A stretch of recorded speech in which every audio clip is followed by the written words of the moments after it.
ಕಾಂಗ್ರೆಸ್ ಅಧಿಕಾರಕ್ಕೆ ಬಂದ್ರೆ ಎಲ್ಲ ವರ್ಗದ ಜನರ ಅಧಿಕಾರಕ್ಕೆ ಬಂದಂಗೆ ಅಂತ ಒಂದು ಮಾತು ಹೇಳ್ತಾ ಇರ್ತೀನಿ. ಇವತ್ತು 25 ವರ್ಷದ ನಂತರ ಈ ಹಾಸನದ ಮಹಾಜನತೆ ಇವತ್ತು ಮತ್ತೆ ಸಂಸತ್ನಲ್ಲಿ ನಿಮ್ಮ ಲೋಕಸಭಾ ಸದಸ್ಯರನ್ನ ಆಯ್ಕೆ ಮಾಡಿ ಈ ಒಂದು ದೇಶಕ್ಕೆ ಈ ಜಿಲ್ಲೆಯಲ್ಲಿ ಆಗ್ತಾ ಇರುವಂತ ಅನ್ಯಾಯದ ವಿರುದ್ಧ ಆಕ್ರೋಶಗೊಂಡು ನೊಂದ ತಾಯಂದಿರಿಗೆ ರಕ್ಷಣೆ ಕೊಡಲು ನಮ್ಮ ಶ್ರೇಯಸ್ ಪಟೇಲ್ ಅವ್ರನ್ನ ಆಯ್ಕೆ ಮಾಡೋದಕ್ಕೆ ನಿಮ್ಮೆಲ್ಲರೂ ಕೂಡ ಒಂದು ಕೋಟಿ ನಮಸ್ಕಾರಗಳ ಅರ್ಪಿಸಲಿಕ್ಕೆ ನಾನು ಬಯಸ್ತಾ ಇದ್ದೇನೆ. ಇವತ್ತು ಸರ್ಕಾರದ ಶಕ್ತಿ 108, 5 ಗ್ಯಾರಂಟಿಗಳು ಪರ್ಮನೆಂಟ್, 228ರಲ್ಲಿ ನಾವೇ ಅಧಿಕಾರಕ್ಕೆ ಬರೋದು ಪರ್ಮನೆಂಟ್. ಇದನ್ನ ಯಾರು ಕೂಡ ಬದಲಾವಣೆ ಮಾಡಲಿಕ್ಕೆ ಸಾಧ್ಯ ಇಲ್ಲ.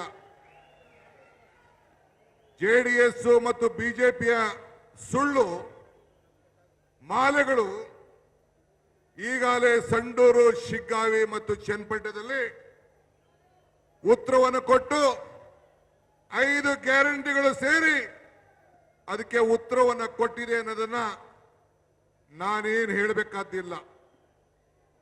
ಚುನಾವಣಾ ಸಂದರ್ಭದಲ್ಲಿ ಒಂದು ಮಾತು ಹೇಳಿದ್ದೆ, ಕಮಲ ಕೆರೆಯಲ್ಲಿದ್ದರೆ ಚಂದ, ತೆನೆ ಹೊಲದಲ್ಲಿದ್ದರೆ ಚಂದ, ಈ ದಾನ ಧರ್ಮ ಮಾಡುವ ಕೈ ಅಧಿಕಾರದಲ್ಲಿದ್ದರೆ ಮಾತ್ರ ಚಂದ ಅಂತ ಹೇಳಿದ್ದೆ. ಈ ದಾನ ಧರ್ಮ ಮಾಡುವ ಕೈ ಅಧಿಕಾರದಲ್ಲಿದ್ದಕ್ಕೆ ಇವತ್ತು ಬಡವರ ಕಲ್ಯಾಣಕ್ಕೋಸ್ಕರ ಬಡವರಿಗೆ ಶಕ್ತಿ ತುಂಬಿ, ಆರ್ಥಿಕವಾದಂತ ಶಕ್ತಿ ತುಂಬಿ, ಬೆಲೆ ಏರಿಕೆಯಿಂದ ತತ್ತರಿಸಿದ್ದಂತ ಸಮಾಜಕ್ಕೆ ಧೈರ್ಯವನ್ನು ಕೊಟ್ಟು ಇವತ್ತು ಜನರ ಕಲ್ಯಾಣ ಸಂಕಲ್ಪವನ್ನು ಮಾಡಿ ನಮ್ಮ ಸ್ವಾಭಿಮಾನಿಯ ಸ್ನೇಹಿತರುಗಳು ನಾವೆಲ್ಲ ಸೇರಿ ಈ ರಾಜ್ಯಕ್ಕೆ ಒಂದು ಸಂದೇಶವನ್ನು ಕೊಟ್ಟು ರಾಮನಗರದಲ್ಲಿ 4 ಗೆದ್ದಿದ್ದೇವೆ, ಮಂಡ್ಯದಲ್ಲಿ 7 ಸೀಟ್ ಗೆದ್ದಿದ್ದೇವೆ, 6 ಸೀಟ್ ಗೆದ್ದಿದ್ದೇವೆ, ಮೈಸೂರಲ್ಲಿ ಗೆದ್ದಿದ್ದೇವೆ, ಚಾಮರಾಜನಗರದಲ್ಲಿ ಗೆದ್ದಿದ್ದೇವೆ, ಕೊಡಗಿನಲ್ಲೂ ಗೆದ್ದಿದ್ದೇವೆ, ಚಿಕ್ಕಮಗಳೂರಲ್ಲೂ ಗೆದ್ದಿದ್ದೇವೆ, ಮುಂದಕ್ಕೆ ಹಾಸನದಲ್ಲೂ ಗೆಲ್ತೀವಿ ಅನ್ನೋ ಒಂದು ಆತ್ಮವಿಶ್ವಾಸದಿಂದ ಇವತ್ತು ನಾವಿಲ್ಲಿಗೆ ಬಂದಿದ್ದೇವೆ. ಇದಕ್ಕೆ ನೀವು ಸಹಕಾರ ಕೊಡಬೇಕು. ನಮಗೆ ಈ ಹಾಸನದ ಇತಿಹಾಸ ನೋಡಿದ್ರೆ ನನಗೆ ಬಹಳ ನೋವಾಗ್ತದೆ, ಕ್ಷಮಿಸಬೇಕು. ಅನೇಕ ರಾಜಕಾರಣಿಗಳು ಅನೇಕ ಕುಟುಂಬಗಳಿಗೆ ಇವತ್ತು ನೋವನ್ನು ತಂದಿದ್ದಾರೆ. ಹೆಣ್ಣು ಮಕ್ಕಳ ಗೋಳು ಆ ತಾಯಿಯ ಹಸ್ತಾಂಬೆ ರಕ್ಷಣೆ ಮಾಡಲಿ ಅಂತ ಹೇಳಿ ನಾನು ಆ ತಾಯಿಯಲ್ಲಿ ನಿಮ್ಮೆಲ್ಲರ ಪರವಾಗಿ ನಾನು ಪ್ರಾರ್ಥನೆ ಮಾಡ್ತಾ ಇದ್ದೇನೆ. ಆ ತಾಯಂದಿರ ಸ್ವಾಭಿಮಾನ ಉಳಿಸ್ಬೇಕು ಅಂತಾನೆ ಇಲ್ಲಿ ಸ್ವಾಭಿಮಾನ ಸಮಾವೇಶವನ್ನ ನಾವಿಲ್ಲಿ ಹಮ್ಮಿಕೊಂಡಿದ್ದೇವೆ. ಇದನ್ನ ತಾವೆಲ್ಲ ಗಮನದಲ್ಲಿ ಇಟ್ಕೊಳ್ಬೇಕು. ನಾನು ಇದ್ರ ಬಗ್ಗೆ ಹೆಚ್ಚಿಗೆ ಮಾತಾಡೋಕೆ ನಾನು ಹೋಗೋದಿಲ್ಲ. ತಮ್ಗೆ ಹೇಳದಿಷ್ಟೇ, ಇದು ಹಾಸನದ ದೊಡ್ಡ ಇತಿಹಾಸ. ಎಲ್ಲ ಮಾಧ್ಯಮದಲ್ಲೆಲ್ಲ ಗೌಡ್ರುಗಳ ನಾಡಿನಲ್ಲಿ ಇವತ್ತು ಹೋಗಿ ಕಾಳೆ ಆಗ್ತಾ ಇದೆ ಅಂತೇಳಿ ಮಾಧ್ಯಮದವರು ಬರೆದಿದ್ದಾರೆ. ನಾನು ಎಲ್ಲ ಮಾಧ್ಯಮದ ಸ್ನೇಹಿತರುಗಳ ಕೇಳಲಿಕ್ಕೆ ನಾನು ಬಯಸ್ತಾ ಇದ್ದೇನೆ. ನಿಜ, ಈ ದೇಶದಲ್ಲಿ ಕಾಂಗ್ರೆಸ್ ಪಕ್ಷ ಬೆಂಬಲಿಸಿ ಮಾನ್ಯ ಶ್ರೀ ದೇವೇಗೌಡರಿಗೆ ಈ ದೇಶದ ಪ್ರಧಾನಮಂತ್ರಿ ಮಾಡಿದ್ರು. ಈ ದೇಶದಲ್ಲಿ ಬಿಜೆಪಿ ಬೆಂಬಲಿಸಿ ಕುಮಾರಸ್ವಾಮಿ ಅವರಿಗೆ 20 ತಿಂಗಳ ಕಾಲ ಮುಖ್ಯಮಂತ್ರಿಯನ್ನು ಮಾಡಿದ್ರು. ನಾವು ಬಿಜೆಪಿನ ದೂರ ಇಡಬೇಕು ಅಂತ ಹೇಳಿ 14 ತಿಂಗಳ ಕಾಲ ಕುಮಾರಸ್ವಾಮಿ ಅವರನ್ನ ಈ ರಾಜ್ಯದ ಮುಖ್ಯಮಂತ್ರಿಯಾಗಿ ಕಾಂಗ್ರೆಸ್ ಪಕ್ಷ ಕೂಡ ಮಾಡಿದ್ರು. ಆದರೆ ಒಂದು ಈ ಸಂದರ್ಭದಲ್ಲಿ ಚನ್ನಪಟ್ಟಣ ಎಲೆಕ್ಷನ್ ಅಲ್ಲಿ ಮತ್ತು ಶಿಗ್ಗಾವಿ ಎಲೆಕ್ಷನ್ ಅಲ್ಲಿ ಕೆಲವು ಪ್ರಶ್ನೆಗಳನ್ನ ಜನರ ಮುಂದೆ ನಾವು ಇಟ್ಟಿದ್ದು. ಏನಿಟ್ಟಿದ್ದು ಅಂತಂದ್ರೆ, ನೋಡಿ, ದೇವರಾಜ ಅರಸು ಕಾಲ ಇತ್ತು, ಕಾಂಗ್ರೆಸ್ ಸರ್ಕಾರ ಇದ್ದಾಗ ಉಳೂನ್ಗೆ ಭೂಮಿ ಅಂತ ತಂದಿದ್ದು, ಅದು ಒಂದು ಗ್ಯಾರಂಟಿಯ ಯೋಜನೆ. ಇಂದಿರಾ ಗಾಂಧಿ ಅವರ ಕಾಲ ಇತ್ತು, 20 ಅಂಶದ ಕಾರ್ಯಕ್ರಮವನ್ನು ತಂದು ರಾಷ್ಟ್ರ ಬ್ಯಾಂಕಿನ ರಾಷ್ಟ್ರೀಕರಣ ಕಾರ್ಯಕ್ರಮ ಅಂತಿತ್ತು. ಪೆನ್ಷನ್ ಇತ್ತು, ಅಂಗನವಾಡಿ ಅಂತ ಇತ್ತು, ಅವೆಲ್ಲ ಕಾಂಗ್ರೆಸ್ ಗ್ಯಾರಂಟಿಯ ಕಾರ್ಯಕ್ರಮ ಅಂತ ಹೇಳಿದ್ದದ್ದು. ಮನಮೋಹನ್ ಸಿಂಗ್ ರವರ ಕಾಲ, ರಾಜೀವ್ ಗಾಂಧಿಯವರ ಕಾಲ, ಆಗ ಏನು ಒಂದು ತಂತ್ರಜ್ಞಾನ ಏನು ನಡೀತಾ ಇದೆ, ಅದೆಲ್ಲಕ್ಕೂ ಕೂಡ ಒಂದು ದೊಡ್ಡ ಶಕ್ತಿಯನ್ನು ಕೊಟ್ಟು ನಿಮ್ಮೆಲ್ಲರ ಕೈಯಲ್ಲಿ ಮೊಬೈಲ್ಗಳನ್ನ ಕೊಟ್ಟು ಒಂದು ಕ್ರಾಂತಿಯನ್ನ, ಇವತ್ತು ಹೊಸ ಕ್ರಾಂತಿಯನ್ನ ಪ್ರಾರಂಭ ತಂದು ಇದು ಜನರ ಕಲ್ಯಾಣಕ್ಕೆ ಹೊಸ ಗ್ಯಾರಂಟಿಯನ್ನು ತಂದು.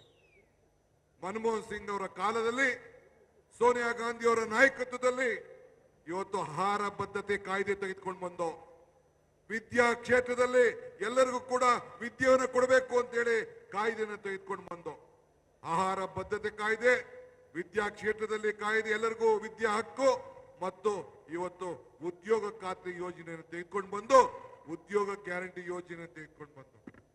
ಇದು ಕಾಂಗ್ರೆಸ್ ಪಕ್ಷದ ಗ್ಯಾರಂಟಿ, ಆಗಿನ ಕಾಲದ ಗ್ಯಾರಂಟಿ. ಮೊನ್ನೆ ಮುಖ್ಯಮಂತ್ರಿಗಳಂತ ಸಿದ್ದರಾಮಯ್ಯನವರು ಬಸವಣ್ಣ ಹುಟ್ಟಿದ ದಿನ ಅಧಿಕಾರವನ್ನು ತೆಗೆದುಕೊಂಡ್ರು.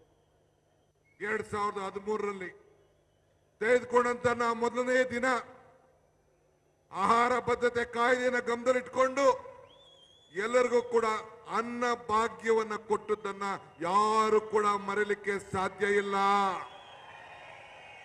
ಅದಾದ್ಮೇಲೆ ಕ್ಷೀರ ಭಾಗ್ಯ ರೈತರಿಗೋಸ್ಕರ ಯಶಸ್ವಿನಿ, ಹಿಂಗೆ 10 ಕಾರ್ಯಕ್ರಮಗಳು ಕೊಟ್ಟು ಭಾಗ್ಯಗಳ ಸರ್ದಾರ ಅಂತೇಳಿ ಅನ್ಸ್ಕೊಂಡ್ರು.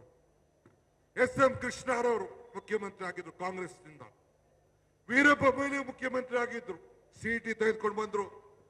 ಎಸ್.ಎಂ. ಕೃಷ್ಣ ಬಿಸಿ ಊಟ ತಂದ್ರು, ಶ್ರೀ ಶಕ್ತಿ ಸಂಘಗಳನ್ನ ತಂದ್ರು, ಐಟಿ-ಬಿಟಿ ಕ್ಷೇತ್ರಕ್ಕೆ ಬೆಂಗಳೂರನ್ನ ಅಂತಾರಾಷ್ಟ್ರೀಯ ಮಟ್ಟಕ್ಕೆ ತೆಗೆದುಕೊಂಡು ಬಂದ್ರು.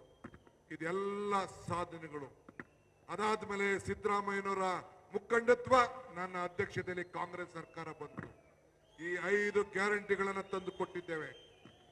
ನಾನು ಕುಮಾರಸ್ವಾಮಿ ಅವರೇ, ಗೌರವಾನ್ವಿತ ದೇವೇಗೌಡ್ರೆ, ಕಣ್ಣೀರು ಹಾಕ್ತಿದ್ರಿ ಬಂದು ಚನ್ನಪಟ್ಟಣಕ್ಕೆ, ಎಲೆಕ್ಷನ್ ಟೈಮಲ್ಲಿ ಕಣ್ಣೀರು ಹಾಕ್ತಿದ್ರಿ. ನಾನು ನಿಮ್ಮ ಸಾಕ್ಷಿ ಗುಡ್ಡೆ ಏನು ಅಂತ ಕೇಳಕ್ಕೆ, ನಿಮ್ಮ ದೇವೇಗೌಡರ ಸಾಕ್ಷಿ ಗುಡ್ಡೆ ಈ ಹಾಸನದಲ್ಲಿ, ಈ ರಾಜ್ಯದಲ್ಲಿ ಏನು ಅಂತ ಕೇಳಲಿಕ್ಕೆ ನಾನು ಏನು ಅಂತ ನಿಮ್ಗೆ ಬಯಸ್ತಾ ಇದ್ದೀನಿ. ಅದಕ್ಕೆ ತಾವು ಉತ್ತರ ಕೊಡಬೇಕು ಅಂತ ನಾನು ಒತ್ತಾಯನ ಮಾಡ್ತಾ ಇದ್ದೀನಿ.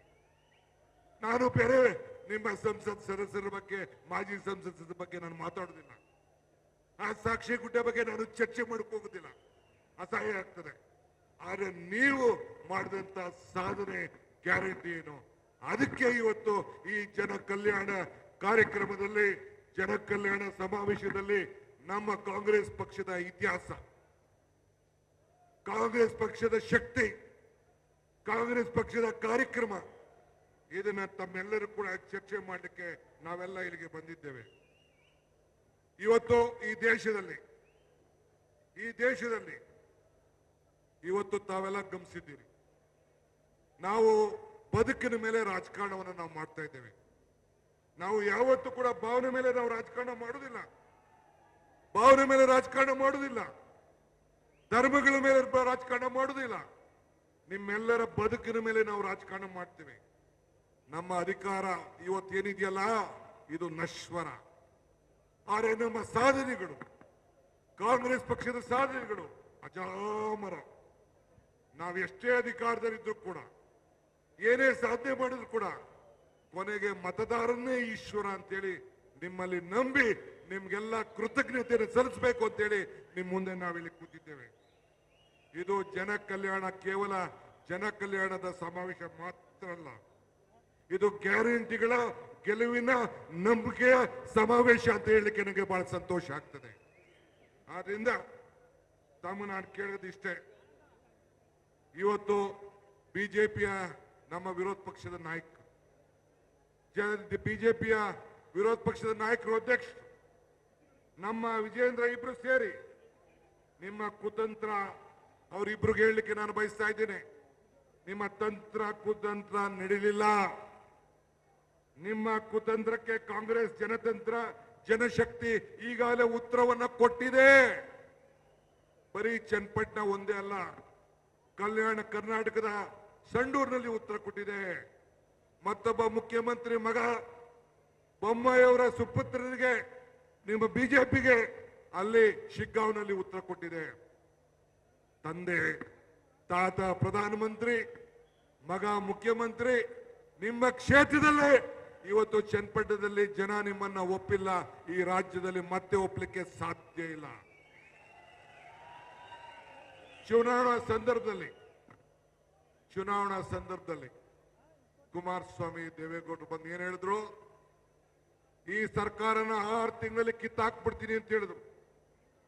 ದೇವೇಗೌಡರು ಹೇಳಿದ್ರು, ನಾವು ಬಿಜೆಪಿ ಇಬ್ರು ಸೇರಿ ಈ ಸರ್ಕಾರನ ಕಿತ್ತೆಸಿತೀನಿ ಅಂತಂದ್ರು. ದೇವೇಗೌಡ್ರೆ, ಹಾಸನದಲ್ಲಿ ಬೆಳೆಯುವಂತ ಆಲೂಗೆಡ್ಡೆ ಗಿಡ ಅಲ್ಲ, ಇಲ್ಲ ಅಂದ್ರೆ ಕಡ್ಲೆಕಾಯಿ ಗಿಡ ಅಲ್ಲ ಕಿತ್ತಾಕಕ್ಕೆ. 138 ಶಾಸಕರಂತ ಜನಬೆಂಬಲದ ಇದೊಂದು ಸರ್ಕಾರ, ಜನಬೆಂಬಲದ ಸರ್ಕಾರ. ನಿಮ್ಮ ಹಣೆಯಲ್ಲೂ ಬರ್ದಿಲ್ಲ. 228ಕ್ಕೆ ಇದೇ ಈ ಜನತೆಯ ಕಾಂಗ್ರೆಸ್ ಸರ್ಕಾರ ಈ ದೇಶದಲ್ಲಿ ಅಧಿಕಾರಕ್ಕಿರ್ತದೆ. ಇದನ್ನ ತಾವು ಗಮನದಲ್ಲಿ ಇಟ್ಕೊಳ್ಬೇಕು. ಈ ರಾಜ್ಯದಲ್ಲಿ ಅಧಿಕಾರಕ್ಕಿರ್ತದೆ, ತಾವು ಗಮನದಲ್ಲಿ ಇಟ್ಕೊಳ್ಬೇಕು. ಆದ್ರಿಂದ ತಾವು ಎಲ್ಲ ರೈತರ ಮಕ್ಕಳಿದ್ದೀರಿ. ಹಿಂದೆ ತಾವು ಗಮನಿಸಿದ್ದೀರಿ, ಇಲ್ಲೆಲ್ಲ ಬಹಳ ಜನ ಹಾಲನ್ನ ಹಾಕ್ತಾ ಇದ್ದೀರಿ. ಹಿಂದೆ ಏನಾಗಿತ್ತು? ಬಿಜೆಪಿ ಸರ್ಕಾರದಲ್ಲಿ ನಂದಿನಿ ಹಾಲು ಅಮೂಲ್ ಜೊತೆ ಮರ್ಜ್ ಆಗ್ಲಿಕ್ಕೆ ಹೊರಟಿತ್ತು. ಈಗ ದೆಹಲಿಗೆ ಮುಖ್ಯಮಂತ್ರಿಗಳು ಹೋಗಿ ನಿಮ್ಮ ಹಾಲನ್ನ, ನಂದಿನಿ ಹಾಲನ್ನ, ತುಪ್ಪವನ್ನ ಹಂಚಲಿಕ್ಕೆ ಈಗ ಕಾರ್ಯಕ್ರಮವನ್ನು ರೂಪಿಸಿದ್ದಾರೆ. ತಿರುಪತಿ ತಿಮ್ಮಪ್ಪನಿಗೆ ಲಾಡು ಲಡ್ಡಿಗೆ ನಂದಿನಿ ಹಾಲು ಹೋಗ್ತಾ ಇದೆ. ಇದು ರಾಜ್ಯದ ರೈತರಿಗೆ ಕೊಟ್ಟಂತ ದೊಡ್ಡ ಶಕ್ತಿ. ಆದ್ರಿಂದ ಈ ಸಂದರ್ಭದಲ್ಲಿ ನಾನು ಹೇಳೋದಿಷ್ಟೇ, ನಾವು ರಾಜಕಾರಣ ಮಾಡ್ಲಿಕ್ಕೆ ಮಾತ್ರ ಇಲ್ಲಿಗೆ ಬರಲಿಲ್ಲ. ನಿಮ್ಮ ಬದುಕಿನಲ್ಲಿ ನಾವೆಲ್ಲ ಸೇರಿ, ನಿಮ್ಮ ಬದುಕಿನಲ್ಲಿ ನಾವೆಲ್ಲ ಪಾಲ್ದಾರ ಆಗಬೇಕು ಅನ್ನೋ ದೃಷ್ಟಿಯಿಂದ ಈ ಸರ್ಕಾರ ಇವತ್ತು ರಚನೆ ಆಗಿದೆ. ತಮ್ಮಲ್ಲಿ ಒಗ್ಗಟ್ಟು, ನಮ್ಮಲ್ಲಿ ನಿಮ್ಮ ಬಿಜೆಪಿಯ ದಳದಲ್ಲಿ ನಾನೇನು ಹೇಳಬೇಕಾಗಿಲ್ಲ.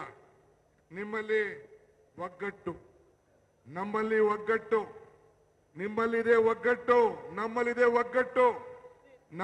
ನಿಮ್ಮಲ್ಲಿದೆ ಬಿಕ್ಕಟ್ಟು.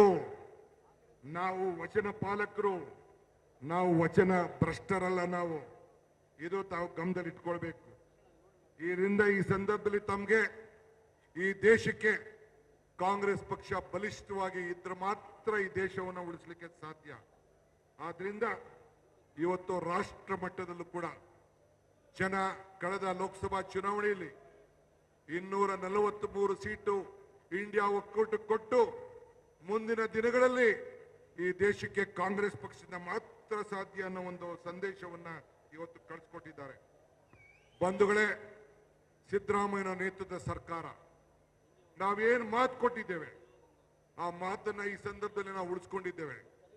ಇವತ್ತು ಅಭಿವೃದ್ಧಿಯ ಕಾರ್ಯದಲ್ಲಿ ಜನರ ಬದುಕಿನಲ್ಲಿ, ಪ್ರತಿಯೊಬ್ಬರ ಜನರ ಬದುಕಿನಲ್ಲಿ ಇವತ್ತು ನಾವೇನು ಗ್ಯಾರಂಟಿಗಳನ್ನು ನಾವು ಕೊಟ್ಟಿದ್ದೇವೆ, ಏನು ಮಾತು ಕೊಟ್ಟಿದ್ದೇವೆ, ಆ ಮಾತನ್ನ ಉಳಿಸ್ಕೊಂಡ್ರಿಂದ ಇಡೀ ದೇಶದಲ್ಲಿ ಮಹಾರಾಷ್ಟ್ರ, ಮಧ್ಯಪ್ರದೇಶ, ಬೇರೆ ಬೇರೆ ಬಿಜೆಪಿ ರಾಜ್ಯದ ಎಲ್ಲ ರಾಜ್ಯಗಳಲ್ಲೂ ಕೂಡ ಕರ್ನಾಟಕ ರಾಜ್ಯದವನ್ನ ಪಾಲನೆ ಮಾಡಿಕೊಂಡು ಇವತ್ತು ನಮ್ಮ ಜನರಲ್ ಸೆಕ್ರೆಟರಿ ಅವರು ಇಲ್ಲಿದ್ದಾರೆ, ನಮ್ಮ ಸುರ್ಜಿವಾಲ ಸಾಹೇಬರು, ರಾಹುಲ್ ಗಾಂಧಿ ಅವರು, ಮಲ್ಲಿಕಾರ್ಜುನ್ ಖರ್ಗೆ ಅವರು ನಮ್ಗೆ ಮಾರ್ಗದರ್ಶನ ಕೊಟ್ಟರು. ಇದು ಬದುಕಲ್ಲ. ಬದುಕಿನಲ್ಲಿ ನಾವು ಶಕ್ತಿಯನ್ನು ತುಂಬಬೇಕು. ಬೆಲೆ ಏರಿಕೆಯಿಂದ ಜನ ತತ್ತರಾಗ್ತಾ ಇದ್ದಾರೆ. ಇವತ್ತು ನೀವು 5 ಗ್ಯಾರಂಟಿಗಳನ್ನ ಕೊಡಬೇಕು ಅಂತೇಳಿ ನಮ್ಗೆ ಆದೇಶವನ್ನು ಕೊಟ್ಟದ್ರಿಂದ ಇವತ್ತು ನಾವು ನುಡಿದಂತೆ ನಡೆದಿದ್ದೇವೆ. ಬಸವಣ್ಣನ ನಾಡಿನಲ್ಲಿ ನಾವಿದ್ದೇವೆ. ಇದು ನಮ್ಮೆಲ್ಲರ ಶಕ್ತಿ. ಆದ್ರಿಂದ ತಮಗೆ ನಾನು ಕೇಳ್ಕೊಳ್ಳೋದಿಷ್ಟೇ, ಯಾವುದೇ ಕಾರ್ಯಕ್ರಮ ಕಾಂಗ್ರೆಸ್ ಸರ್ಕಾರ ಕೊಟ್ಟಾಗ ಇವತ್ತು ನಾವೆಲ್ಲ ಕೂಡ ಉಳಿಸ್ಕೊಂಡು ನಾವು ಬಂದಿದ್ದೇವೆ. ಇಂದಿರಾ ಗಾಂಧಿಯವರ ಕಾಲದಿಂದ ಹಿಡಿದು ದೇಶದಲ್ಲಿ ರಾಜೀವ್ ಗಾಂಧಿಯವರ ಕಾಲ, ಮನಮೋಹನ್ ಸಿಂಗ್ ಕಾಲ, ಎಲ್ಲ ಕಾಲದಲ್ಲೂ ಕೂಡ ಯಾವುದೇ ಕಾರ್ಯಕ್ರಮ ಕೊಟ್ಟು ಶಾಸನಬದ್ಧ ಕಾರ್ಯಕ್ರಮಗಳನ್ನು ಕೊಟ್ಕೊಂಡು ಬಂದಿದ್ದೇವೆ. ಇವತ್ತು ಬಾಬಾ ಸಾಹೇಬ್ ಅಂಬೇಡ್ಕರ್ ನಮ್ಮ ದೊಡ್ಡ ಶಕ್ತಿ. ನಾನು ಮೊನ್ನೆ ಒಂದು ಮಾತು ಹೇಳಿದೆ, ನಮ್ಮ ಸಂವಿಧಾನದ ದಿನದ ಆಚರಣೆಯಲ್ಲಿ ಇವತ್ತು ಎಷ್ಟೋ ವಿಗ್ರಹಗಳನ್ನು ನೋಡ್ತಾ ಇದ್ದೇವೆ, ಎಷ್ಟೋ ಶಿಲೆಗಳನ್ನು ನೋಡ್ತಾ ಇದ್ದೇವೆ. ಆದರೆ ಕಾಶ್ಮೀರದಿಂದ ಕನ್ಯಾಕುಮಾರಿವರೆಗೂ ಬಾಬಾ ಸಾಹೇಬ್ ಅಂಬೇಡ್ಕರ್ ಅವರು ಇಷ್ಟಿರೋಷ್ಟು ವಿಗ್ರಹಗಳು ಮೂರ್ತಿಗಳು ಬೇರೆ ಯಾವುದೂ ಇಲ್ಲ. ಇದೊಂದು ಇತಿಹಾಸ ಪುಟಕ್ಕೆ ನಾವೆಲ್ಲ ಸೇರ್ಬೇಕಾಗಿದೆ. ಅವರ ಸಂವಿಧಾನವನ್ನ ನಾವು ರಕ್ಷಣೆ ಮಾಡಬೇಕಾಗಿದೆ. ಕಾಂಗ್ರೆಸ್ ಸರ್ಕಾರ ಕೊಟ್ಟಂತ ಸಂವಿಧಾನವನ್ನ ರಕ್ಷಣೆ ಮಾಡಬೇಕು ಅಂತೇಳಿ. ಹಂಗೆ ಇವತ್ತು ನಾವೆಲ್ಲ ಸ್ವಾಭಿಮಾನಿಗಳು. ಸ್ವಾಭಿಮಾನವನ್ನ ಉಳಿಸ್ಲಿಕ್ಕೆ, ಈ ಜಿಲ್ಲೆಯಲ್ಲಿ ಆಗ್ತಾ ಇರೋಂಥ ಸ್ವಾಭಿಮಾನವನ್ನ ರಕ್ಷಣೆ ಮಾಡಲಿಕ್ಕೆ ಇವತ್ತು ನಾವೆಲ್ಲ ಇಲ್ಲಿಂದನೇ ಈ ಸ್ವಾಭಿಮಾನಿ ಯಾತ್ರೆ ಪ್ರಾರಂಭ ಆಗ್ಬೇಕು ಅಂತೇಳಿ, ಜನ ಕಲ್ಯಾಣ ಯಾತ್ರೆ ಆಗ್ಬೇಕು ಅಂತೇಳಿ ನಾವೆಲ್ಲ ಇಲ್ಲಿಗೆ ಬಂದು ಸೇರ್ತೇವೆ. ನಮ್ಮ ಗುರುಗಳು ನನಗೊಂದು ಹೇಳ್ಕೊಟ್ಟಿದ್ದಾರೆ, ಮಾನವ ತತ್ವಕ್ಕೆ ಜಯವಾಗಲಿ, ಮಾನವ ಧರ್ಮದಿಂದಲೇ ವಿಶ್ವಕ್ಕೆ ಶಾಂತಿ ಅಂತೇಳಿ ಎಲ್ಲ ಧರ್ಮಗಳು ಮಾನವನ ಧರ್ಮ ಜಯವಾಗಬೇಕು ಅನ್ನೋ ದೃಷ್ಟಿಯಿಂದ ಎಲ್ಲರೂ ಕೂಡ ಸಮಾನತೆಯಿಂದ ಪಾಲ್ಗೊಳ್ಳಬೇಕು ಅಂತೇಳಿ ಇವತ್ತು ಇಂಥ ಕಾರ್ಯಕ್ರಮಗಳನ್ನು ನಾವೆಲ್ಲ ರೂಪಿಸಿದ್ದೇವೆ. ಆದ್ರಿಂದ ಬಂಧುಗಳೇ, ಇವತ್ತು ತಾವೆಲ್ಲ ಇಲ್ಲಿ ದೊಡ್ಡ ಸಂಖ್ಯೆಯಲ್ಲಿ ಬಂದಿದ್ದೀರಿ. ನಮ್ಮ ರಾಜ್ಯದ ಮುಖ್ಯಮಂತ್ರಿಗಳು ನಿಮ್ಗೇನು ಸಂದೇಶವನ್ನು ಕೊಡಬೇಕು ಅಂತೇಳಿ ಅದಕ್ಕೆಲ್ಲ ತಾವು ಕಾಯ್ತಾ ಇದ್ದೀರಿ. ತಾವು ಚಿಂತೆ ಮಾಡೋದು ಬೇಡ. ಬಡವರಿಗೋಸ್ಕರ ಕೆಲಸ ಮಾಡ್ತಾ ಇದ್ದೇವೆ, ಪ್ರಾಮಾಣಿಕತೆಗೋಸ್ಕರ ಕೆಲಸ ಮಾಡ್ತಾ ಇದ್ದೇವೆ. ಒಗ್ಗಟ್ಟಿನ ಶಕ್ತಿ, ಒಗ್ಗಟ್ಟಿನ ಮಂತ್ರ.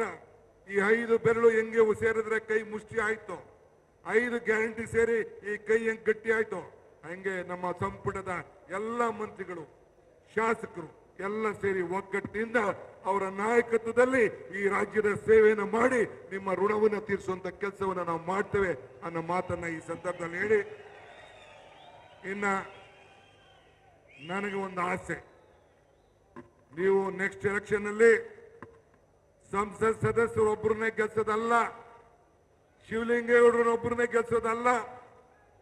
ನಮ್ಮ ಅಲ್ಲೂ ಕೂಡ ಹಾಸನ ಲೋಕಸಭಾ ಕ್ಷೇತ್ರದಲ್ಲಿ ಮತ್ತಿನ್ನೊಬ್ಬ ಬಿಂಬಿ MLA ಗೆದ್ದಿದ್ದಾನೆ, ನಮ್ಮ ಹುಡುಗ ಆನಂದ್.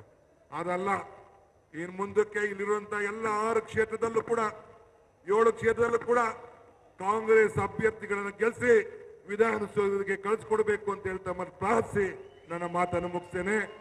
ಜೈ ಹಿಂದ್, ಜೈ ಕರ್ನಾಟಕ ಮಾತು.